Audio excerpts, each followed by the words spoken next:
So picture me, right? Sitting in front of the fan, waiting for my hair to dry before bed, scrolling the homepage, looking for something to kill the last 20 minutes of my day with.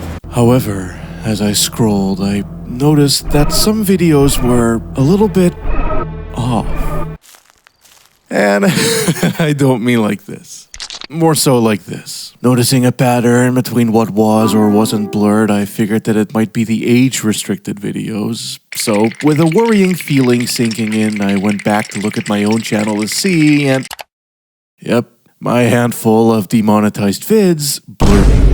I check out NitroRat to see one more definitive example and Google around a bit, finding some Reddit threads of folks chatting about this and how it has been a thing for people with no account, and that maybe this is a sign of it slowly rolling out across the board, being that many were noticing it as the past few days had gone on. I frustratingly tweet about it, maybe assuming a little too much, as the very next day shit already wasn't like that no more. Was it a glitch? Probably. But be that as it be, it did inspire me to talk about YouTube thumbnails and their importance regardless. And why we can't let something like this ever happen either. So, let's take a trip through the thumbnail forest.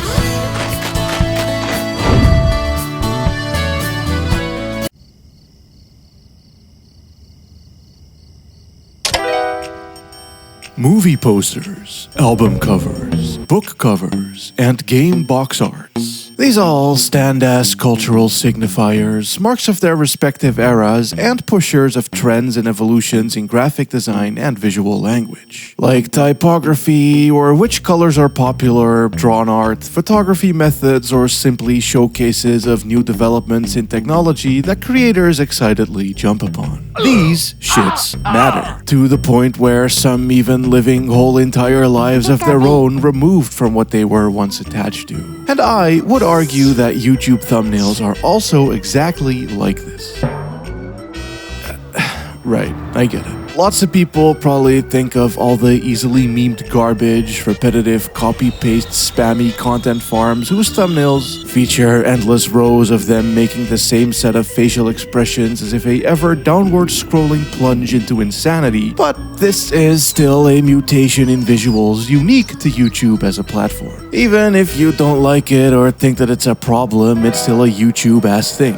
It's culture, basically. YouTube culture. And besides, easily memed is such an important thing as well, as just like the Joy Division album, some vids are more known for their thumbnails in conjunction with their titles or alone than their actual contents. They've become icons of some sort, and I think that's really cool. Just because I make some of the best shit on the block doesn't mean that I'm some type of thumbnail elitist. I've been on this website since the very heckin' beginning. I used to do funky little vlogs, I've done let's play videos, and I've also uploaded many music project onto here too. Music in general being primarily what I watched as well for the first few years of the website. I wasn't getting in on all the Amera memes with the pork and beans. I was out here developing my music tastes as my age crept into the double digits. And a lot of what I saw there hooked me, not just with the audio, but the visual language used just as much. Hell, on the face of it, by far and away even more so. As the many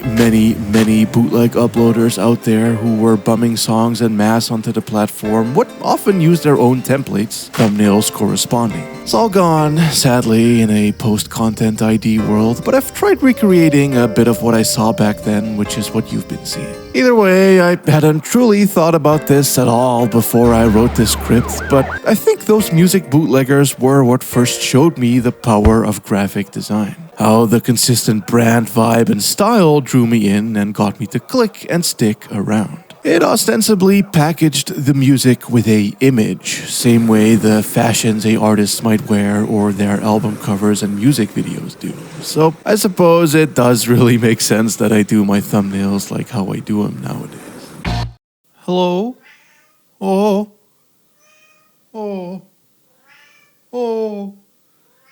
No. Also, I used Slender the 8 Pages gameplay for a few shots earlier, and the IndieDB page for it is such an adorable little snapshot. Great game! Game, very horror. Give anxiety. Cool game ever!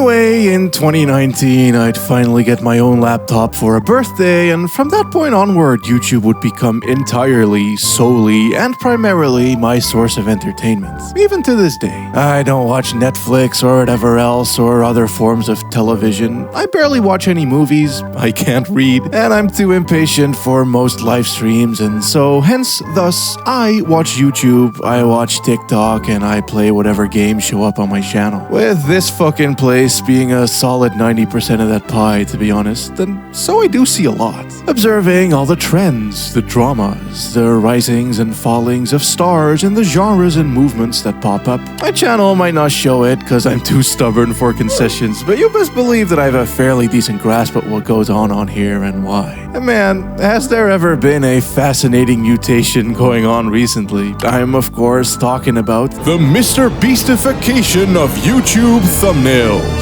You can just be some regular-ass cooking channel and suddenly we go from burgers to uncanny increasing of whites in the eyes and separating layers we don't need to just to enlarge or rearrange things in unnatural feeling manners as we up that saturation. I ain't even 100% on if Jimmy started this or not, but given that he has the most gradual increase of it happening out of all the people that I know of who do it, I'ma say that he very well may have. It's defo what he's known for at the very least. Killed the pog/soy face it did too, which I suppose is good, but man, this is still some surreal ass fucking shit. A lot of purpose behind it, of course. Loud colors and human faces tend to naturally attract one's gaze, and so why not also loud human faces? You can test this yourself by scrolling the homepage and seeing what your eyes naturally lock onto. Likely, it'll either be things you recognize, like videos on media using the commonly used logos and promo arts of said media, or indeed just people. Not to mention that the oddness of it is likely to make your eyes stick in disbelief after it having grabbed your initial attention, so it does all make sense. And as cringe as YouTuber face can be, I'd argue that there's also absolutely a art to mastering it.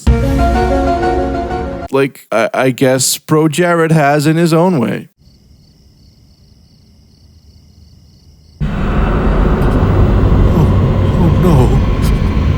No! Why is he like this? Or one of the few political channels I can still stomach to watch, Big Body Foreign, who always manages to perfectly encapsulate the feelings coinciding with the difficult subject matters he talks about. And even the endless scroll of expressions can be sort of powerful, at least to your own audience, whenever one chooses to break away from it. For example, Report of the Week. He's always smiling, happily presenting the foods he's trying for us, until... God damn. What the fuck did these wings do? Like, genuinely, the gravity on this is impressive. These wings must have begun some type of grand betrayal of trust.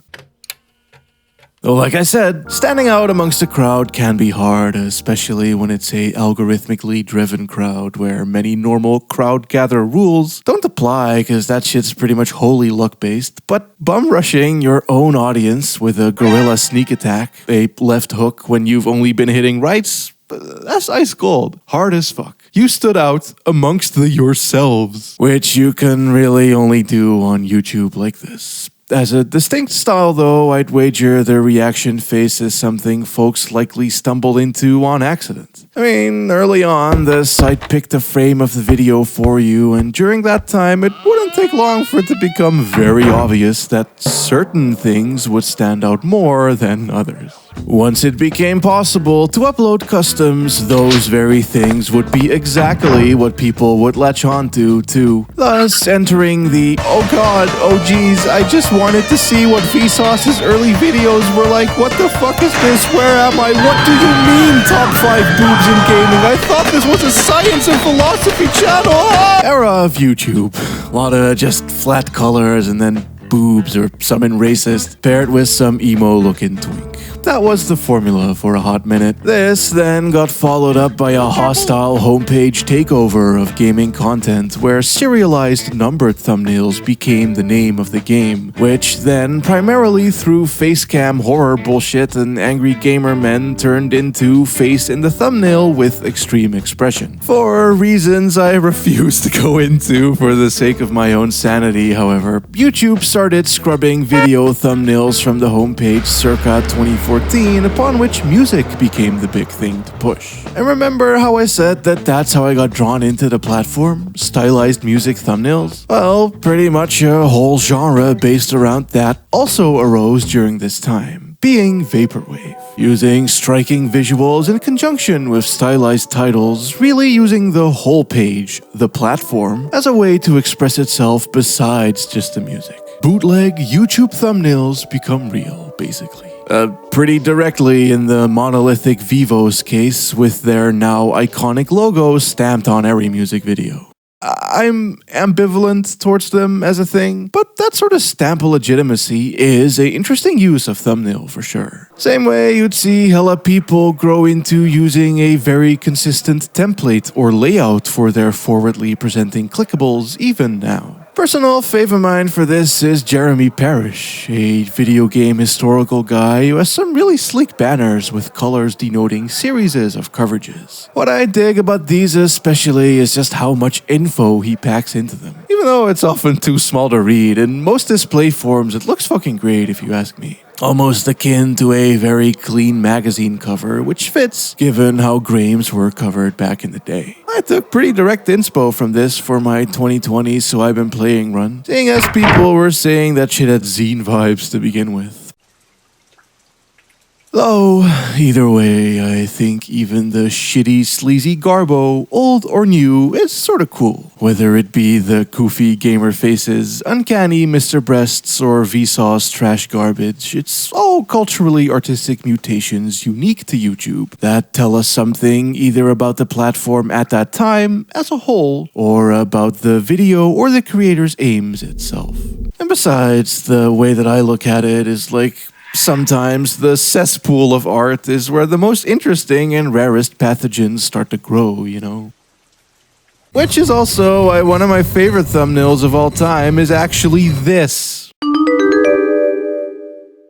I know, Jay sucks as a person. If you don't know or remember, he was a pranky 3 a.m. phone call-y type channel, ran with ostensibly zero morals or regards for really anyone watching or otherwise involved, only caring about himself and his numbers, which led to him faking his GF's death and a number of other shitty things. But sometimes that sicko shit mentality makes for some of the wildest art, being that it's being made from a POV most folks can't have. Someone who cares wouldn't make content for kids that's all like Kermit drinks the gay potion, because they'd care for the kids they're talking to, but goddamn am I glad the Kermit arc exists, because this is such a wild window into the mind of a numbers-driven madman. I love this legit. A lot of my other favorite thumbnails, though, are luckily a bit more on brand for me. Like Yuna Kurosawa Productions' uploads of the soundtrack for the video game Galarians. These look so collage-y, so blingy coded. I even made this for a future video that was inspired by it. Generally, though, I feel like that's also exactly what I like most in a thumbnail, the smash mash of existing assets to represent what is in the video. Like blingies or the prior mentioned Vaporwave, this is pretty integral to how the internet influenced art as a whole, I'd say. Moodboarding, vibulating, influences on sleeving, and fan and artist merging through sharings not just being carings, but creating almost in and of themselves. Merely talking to a camera about the thing you like is still an act of expression and might get one to understand why you like the thing more, perhaps leading you to making your own thing one day. And YouTube thumbnails, by virtue of having to represent the video and requiring at least some design, are quick to do this in distillation. Even the old boobs, emos, and offensivity thumbnails were doing that. Quick collaging the experiences they market. Shout out my good friend May, honestly, taking this collage to possibly its most extreme for her Stream VODs channel, where literally everything and anything happening in surrounding before, during, or aftering the entire long-ass streams, regarding in-jokes, moments, arcs, friends, and experiences, all gets distilled down into a single image, upon which the cluttered chaos becomes cohesion because it all relates to the one same thing, i.e. the stream. Shit owns. There's also my favorite YouTuber of all time! Thought in the shadows, a sort of music reviewer, slowly turned cultural analyst and song contextualizer, whomst in many of his thumbnails is drawn to be chilling with the artists he's talking about. Who needs of such a cute vibe? And it's understated enough to where the recognizing the things you know still applies, while equally making it clearly his, and is a fun encapsulation of the fan and artist lines blurring sorta idea, even if fan doesn't necessarily describe his vibe, but you get what I mean, I hope. In a similar sort of way, I also really like Mini-Me and how he's grown into morphing his face into whatever he talks about.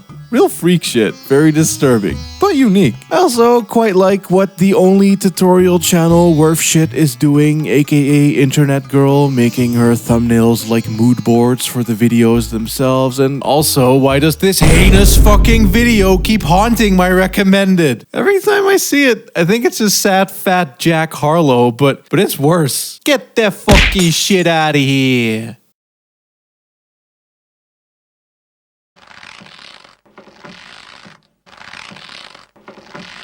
As it go, though, the thumbnails I like most are probably my own. Suppose there's folks I directly inspired as well, like Maria's House, who made this really cool, glitchy-looking Urgeist graphic, or Mara, who took after me more directly initially, but then spun it off into her own whole entire vibe. A lot of cool textures, compositions, and transparency layer effects, with Naya text and hella purple. Very psychedelic, I like it. Also, big shout out to Sarah, aka Ethereal Worlds, and her dope graffiti Amiga demo scene 90s over-the-top visual effects heavy artwork. Very dope fonts for real.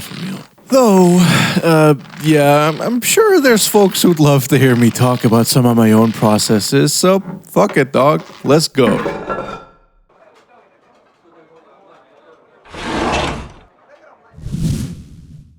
A lot of folks' first thumbnail they seen by me is probably either the FromSoft one or this I-searingly red piece of shit. I think around this time I was just about hitting my stride in making very eye-catching works using primarily clean, clear, contrasting colors and using kinda standard rule of thirdsy compositions. But as I do, once I get a thing going, eventually I will start feeling rebellious, wanting to deconstruct or destroy it. This is how I started ruining the character art I'd normally just drag and drop in there, for instance, back in 2017. And something that I also always wanted on the side was to get more creative with text, feeling that the text I was using was getting too boring too, and I had just learned how to do 3D in Photoshop, which is also all over the video itself as well, and I wanted to make something striking with it. And so, hence, the woman and 3D text in red with the very unthumbnailily compositioning. And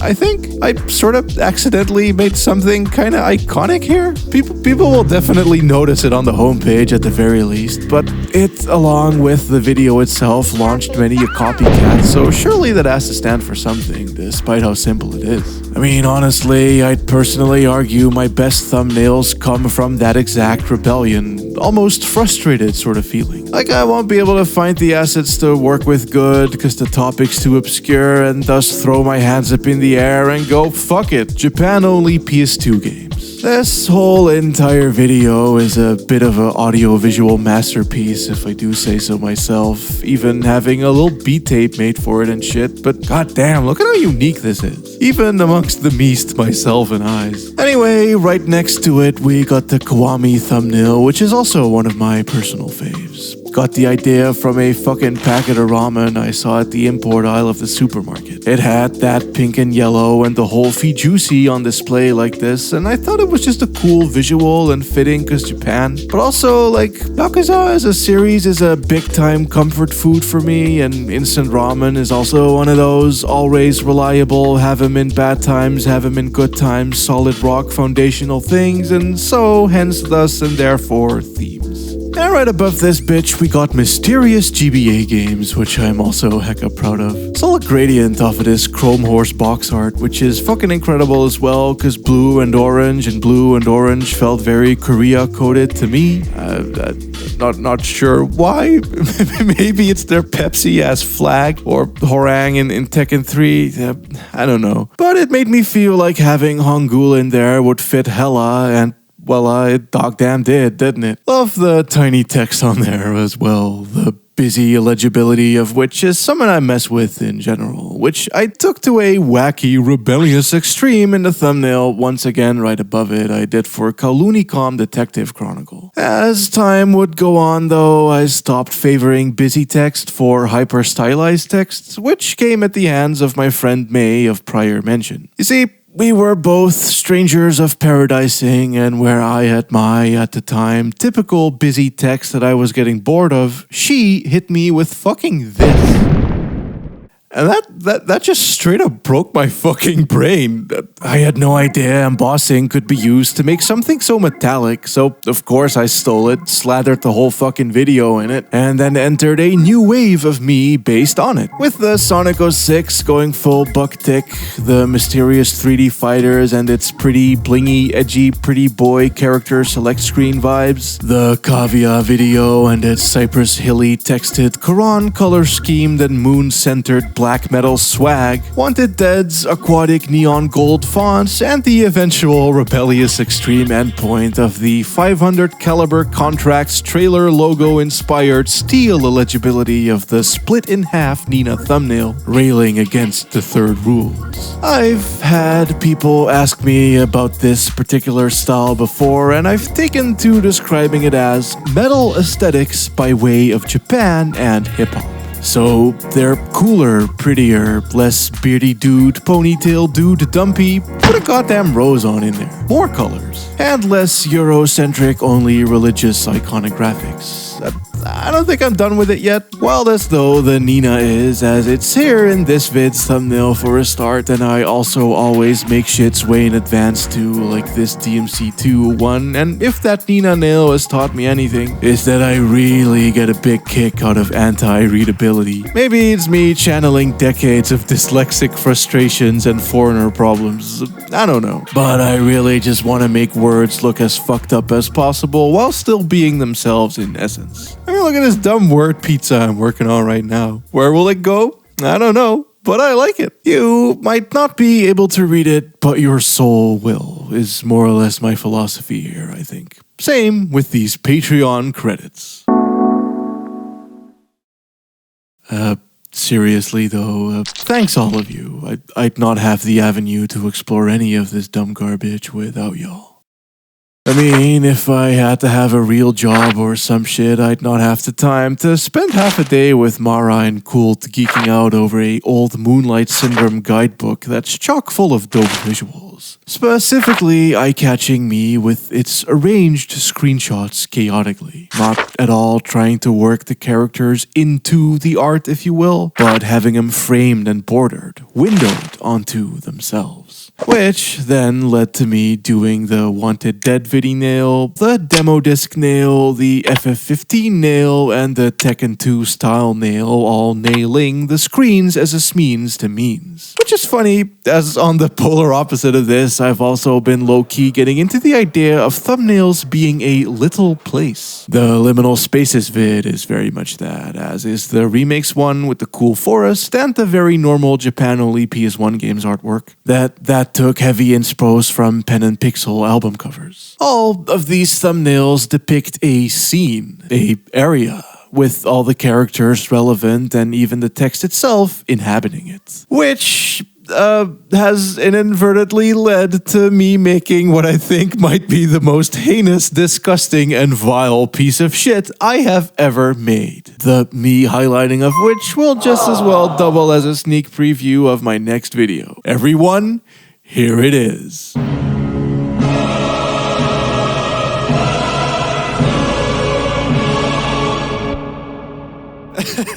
Right, so my thought process. It's about licensed games, right? Them coming back even, and so all the latest legends of license are here. But as much as I love licensed games, I also can't help but deny that they're a little bit slimy in how they come about. And so I wanted that big money executive, hey kid, wanna make a game based off of my IP? Energy on in there too. It also heavily takes after this amazing firework box design and something about the expensive yet short burst explosion and maybe ethically/legally dubious nature of commercial fireworks, at least as I know it to be here in the Eurasian landmass, also fitted thematically. And yes, I know that there's typos in there, but A, don't be a pedant, it's cringe, and B, there can be jank. The games have jank. Either way, yeah, I'm very happy with how gross this is, and it's a fitting end to this video just as well, as it has the saturated beastliness, the gross faceliness, and my own metallic text and frame waves, and something, blah blah blah, clever metaphor tying it all together. Maybe some shit about how I value YouTube thumbnails a lot, and how I know many other creators do too, even if it might not always look like some of them do.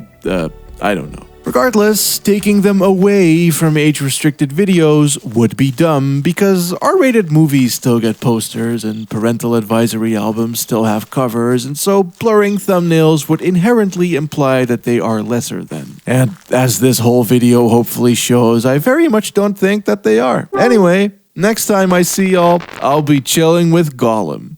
Goodbye!